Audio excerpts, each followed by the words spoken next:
టాలీవుడ్ అగ్ర కథానాయకులుగా దశాబ్దాల తరబడి అభిమానులను అలరిస్తూ డైహార్డ్ ఫ్యాన్స్ను సంపాదించుకున్న మెగాస్టార్ చిరంజీవి, యువ సామ్రాట్ అక్కినేని నాగార్జున గారులు సినిమాలు బాక్సాఫీస్ వద్ద 16 సార్లు క్లాష్కి గురవడం జరిగింది. మరి వాటిలో ఎవరు ఎక్కువ సార్లు విజయం సాధించారన్నది ఇప్పుడు చూద్దాం. మొదటిసారి చిరంజీవి, నాగార్జున గారుల మధ్య 1986లో పోటీ వచ్చింది. నాగార్జున విక్రమ్ సినిమాతో మే 23న రాగా, దానికి 5 రోజుల గ్యాప్తో మే 30న చిరంజీవి వేట వచ్చింది. మధుసూదన్ రావు డైరెక్షన్లో వచ్చిన విక్రమ్ మూవీ నాకు డెబ్యూ ఫిలిం. మాస్ కమర్షియల్ ఫార్మెట్లో వచ్చింది. తాను ప్రేమించిన అమ్మాయిని దక్కించుకునే హీరోగా నాగ్ చక్కగా నటించి ఆకట్టుకుని బాక్సాఫీస్ వద్ద మంచి విజయాన్ని అయితే అందుకున్నారు. ఇక చిరంజీవి వేట రివెంజ్ డ్రామాగా తెరకెక్కింది. కోదండరామిరెడ్డి డైరెక్షన్లో వచ్చిన ఈ మూవీ బాక్సాఫీస్ వద్ద పరాజయాన్ని చూసింది. ఇలా ఈ తొలిసారి క్లాష్లో నాగార్జున విన్నర్గా నిలిచారు. ఇక రెండోసారి వీరిద్దరి మధ్య పోటీ అదే 1986లో వచ్చింది. చిరంజీవి చంటబ్బాయి మూవీతో ఆగస్టు 22న రాగా, దానికి వారం రోజుల గ్యాప్తో ఆగస్టు 29న కెప్టెన్ నాగార్జున మూవీతో నాగార్జున గారు రావడం జరిగింది. జంజాల గారు డైరెక్ట్ చేసిన చంటబ్బాయిలో చిరంజీవి ఫుల్ లెంత్ కామెడీ రోల్లో డిటెక్టివ్గా నటించి ఆకట్టుకున్నారు. అయితే ఈ మూవీ మాత్రం విజయాన్ని అందుకోలేక యావరేజ్గా ఆడింది. ఇక దీనికి పోటీగా వచ్చిన నాగార్జున మూవీ మాత్రం పూర్తిగా పరాజయాన్ని చూసింది. నాగ్ ఇందులో పైలట్గా నటించారు. ఇక మళ్ళీ చిరు, నాగార్జున మధ్య మూడోసారి పోటీ అదే ఏడాది వచ్చింది. చిరంజీవి చాణక్య శబదం సినిమాతో డిసెంబర్ 18న రాగా, దానికి 11 రోజుల గ్యాప్తో డిసెంబర్ 29న నాగార్జున మూవీ అరణ్యకాండ రావడం జరిగింది. బ్యాడ్ లక్ ఏంటంటే ఈ రెండు సినిమాలు కూడా బాక్సాఫీస్ వద్ద పరాజయాల్ని మూటకట్టుకున్నాయి. ఇక నాలుగోసారి మళ్ళీ 1987లో వీరిద్దరి మధ్య పోటీ వచ్చింది.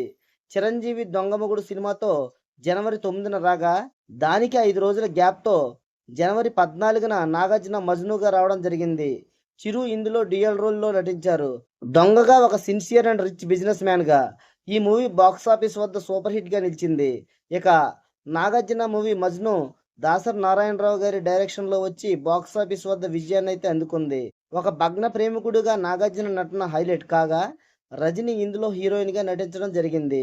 ఇక ఐదవసారి చిరు వర్సెస్ నాగ్ 1987లో ఈసారి ముందుగా నాగార్జున సంకీర్తన మూవీతో మార్చి 20న రాగా, దానికి వారం రోజుల గ్యాప్తో మార్చి 27న చిరంజీవి మూవీ ఆరాధన రావడం జరిగింది.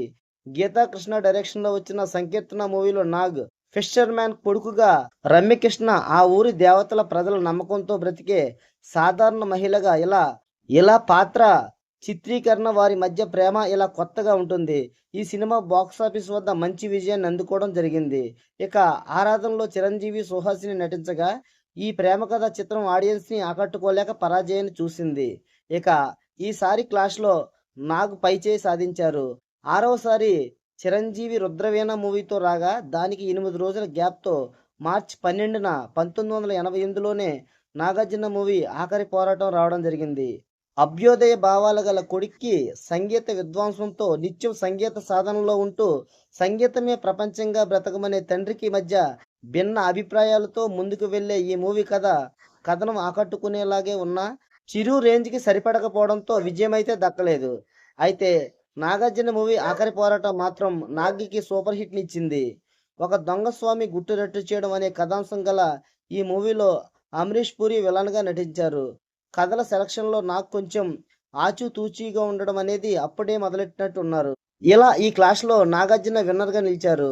ఇక ఏడోసారి పోటీ 1988లో వచ్చింది. ఎముడుకు మొగుడు లాంటి మాస్ కమర్షియల్ ఫిలింతో చిరంజీవి, అలాగే దానికి వారం రోజుల గ్యాప్తో మే 6న నాగార్జున చిన్నబాబు సినిమాతో రావడం జరిగింది. ఎముడికి మొగుడులో చిరంజీవి డ్యూయల్ రోల్లో అమాయకుడిగా, అసాధ్యుడిగా నటించిన తీరు అమోఘం. మూవీ ఆల్ టైమ్ ఇండస్ట్రీ హిట్గా నడిచేంత ఘన విజయాన్ని అయితే దక్కించుకుంది.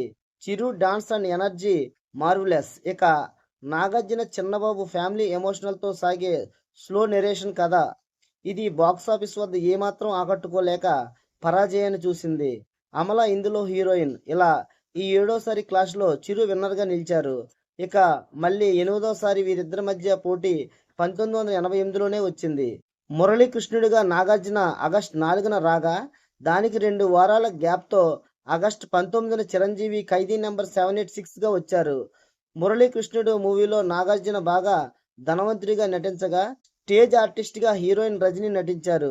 వీరిద్దరి మధ్య వచ్చే లవ్ సీన్లతో తెరకెక్కిన ఈ మూవీ బాక్సాఫీస్ వద్ద యావరేజ్ గా మాత్రమే నడిచింది. అయితే చిరంజీవి మూవీ ఖైదీ నెంబర్ 786 మాత్రం మంచి విజయాన్ని దక్కించుకుంది.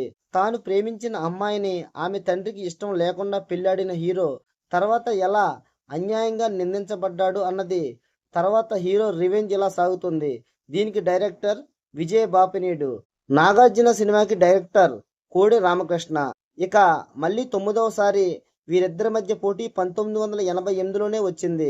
మరణ మృదంగం సినిమాతో చిరంజీవి ఆగస్టు 4న రాగా దానికి 2 వారాల గ్యాప్తో జానకి రాముడిగా వచ్చాడు నాగార్జున.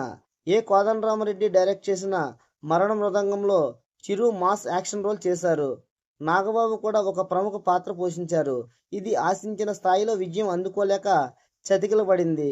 దీనికి పోటీగా వచ్చిన నాగార్జున విజయశాంతి మూవీ జానకి రాముడు మాత్రం మంచి విజయాన్ని దక్కించుకుంది.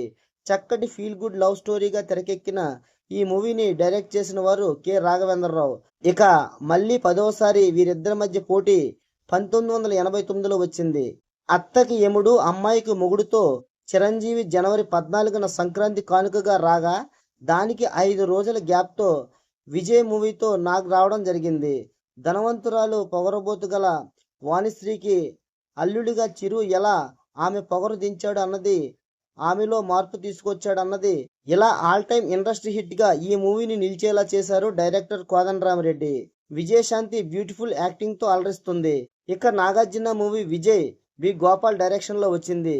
ఇందులోనూ విజయశాంతి హీరోయిన్ కాగా ఈ లవ్ స్టోరీ మాత్రం బాక్సాఫీస్ వద్ద బోల్తా కొట్టింది. ఇలా ఈ క్లాష్ లో చిరంజీవి విన్నర్ గా నిలిచారు. ఇక నాగార్జున వర్సెస్ చిరంజీవి 11వసారి క్లాష్ 1989లో వచ్చింది. నాగార్జున విక్కీ దాదాగా మార్చి 9న రాగా దానికి 2 వారాల గ్యాప్తో స్టేట్ రౌడీగా చిరంజీవి వచ్చారు. మంచి మాస్ కమర్షియల్ ఫార్మెట్ లో వచ్చిన ఈ 2 సినిమాలు కూడా బాక్సాఫీస్ వద్ద అభిమానులను విశేషంగా అలరించే హిట్లుగా నిలిచాయి. స్టేట్ రౌడీ సినిమాకి డైరెక్టర్ బి గోపాల్ కాగా విక్కీ దాదాకు కోదండరామరెడ్డి గారు. ఇక మళ్ళీ తర్వాత వీరిద్దరి మధ్య పోటీ 1990లో వచ్చింది. బక్క చిక్కిన బడుగు జీవుల ఒక ఆశాజ్యోతిగా కొండవీడు దొంగ అవతారంలో చిరంజీవి తన వద్ద డాన్స్ నేర్చుకోవడానికి వచ్చిన అమ్మాయి ప్రేమలో పడి తర్వాత తమ ప్రేమను గెలిపించుకోవడంలో హీరో చేసిన యుద్ధంతో ప్రేమ యుద్ధంగా నాగార్జున రావడం జరిగింది. కోదండరామరెడ్డి డైరెక్షన్ లో కొండవీడు దొంగ మార్చి 9న వచ్చి సూపర్ డూపర్ హిట్ గా నిలిచింది. ఇక రాజేంద్ర సింగ్ బాబు డైరెక్షన్ చేసిన నాగార్జున ప్రేమ యుద్ధం మాత్రం పూర్తిగా పరాజయాన్ని చూసింది. ఇలా ఈ క్లాష్ లోనూ చిరంజీవి విజయం సాధించారు. ఇక 13వసారి క్లాష్ గురించి చూస్తే 1994లో ముగ్గురు మనగాళ్లుగా చిరంజీవి నటించిన త్రిబుల్ రోల్ మూవీ జనవరి 7న రాగా దానికి 2 వారాల గ్యాప్తో నాగార్జున శ్రీదేవి నటించిన గోవిందా గోవిందా సినిమా రావడం జరిగింది. ముగ్గురు మనగాళ్ళు కామెడీ అండ్ ఫ్యామిలీ ఎమోషనల్ స్టోరీగా వచ్చిన మాస్ కమర్షియల్ ఫిల్మ్ ఇది. రాఘవేంద్రరావు గారు డైరెక్ట్ చేసిన ఈ మూవీ బాక్సాఫీస్ వద్ద యావరేజ్ గా ఆకట్టుకుంది. ఇక తిరుపతి వెంకన్న బ్యాక్గ్రౌండ్ లో నడిచే రామ్ గోపాల్ వర్మ సినిమా గోవిందా గోవిందా మాత్రం పూర్తిగా పరాజయాన్ని చూసింది. నాగార్జున శ్రీదేవి ఫేర్ మాత్రం అలరిస్తుంది. ఇక 14వసారి క్లాష్ 1998లో వచ్చింది. బావగారు బాగున్నారా సినిమాతో చిరంజీవి ఏప్రిల్ 9న రాగా దానికి 2 వారాల గ్యాప్తో ఏప్రిల్ 24న నాగార్జున ఆటో డ్రైవర్ రావడం జరిగింది. చిరంజీవి రంభ హీరోయిన్లుగా నటించిన బావగారు బాగున్నారా మూవీ పూర్తి కామెడీ అండ్ ఫ్యామిలీ ఎంటర్టైనర్ గా జైన్ సింగ్ పరంజీ డైరెక్షన్ లో వచ్చి సూపర్ హిట్ గా నడిచింది. అయితే నాగార్జున ఆటో డ్రైవర్ మాత్రం పూర్తి పరాజయాన్ని చూసింది. దీనికి డైరెక్టర్ సురేష్ కృష్ణ. ఇక మళ్ళీ వీరిద్దరి మధ్య 2001లో పోటీ వచ్చింది. నాగార్జున బావనచ్చాడు సినిమాతో వస్తే చిరంజీవి శ్రీ మంజునాథ అంటూ వచ్చారు. బావనచ్చాడు సినిమాను కెఎస్ రవికుమార్ డైరెక్ట్ చేశారు. ఇదొక ట్రయాంగులర్ లవ్ స్టోరీ. తన అక్క మొగుడిని రేమసేన్ లవ్ చేయడంతో ఈ మూవీ మలుపు తిరుగుతుంది. ఇలా సినిమా అయితే పూర్తిగా పరాజయం చూసింది. ఇక devotional film Shri Manjunatha movie K Raghavendrarao గారి డైరెక్షన్ లో వచ్చింది. చిరంజీవి గారు ఇందులో లార్డ్ శివగా నటించిన తీరు నభూతో నా భవిష్యత్. అర్జున్ అతని భక్తుడిగా నటించగా మంజునాథుడి చుట్టూ కథ తిరుగుతూ ఉంటుంది. ఇది యావరేజ్ గా మాత్రం అలరించింది. ఇక మళ్ళీ వీరిద్దరి మధ్య పోటీ చివరగా 2006లో వచ్చింది.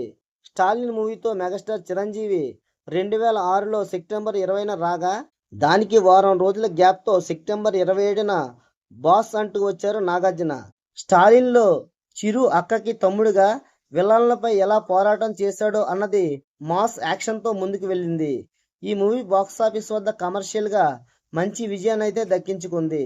దీనికి డైరెక్టర్ ఏఆర్ మురుగన్ దాస్. ఇక నాగార్జున మూవీ బాస్ మాత్రం ఏమాత్రం ఆకట్టుకోలేకపోయింది. నయనతార నాగార్జునల మధ్య వచ్చే క్లాష్ గానీ, లవ్ గానీ ఇవి అంతగా ఆడియన్స్ ని ఆకట్టుకోలేకపోయాయి. ఇది పరాజయం చూసింది. ఇలా ఈ చివరి క్లాష్ లో చిరంజీవి విజయం సాధించారు.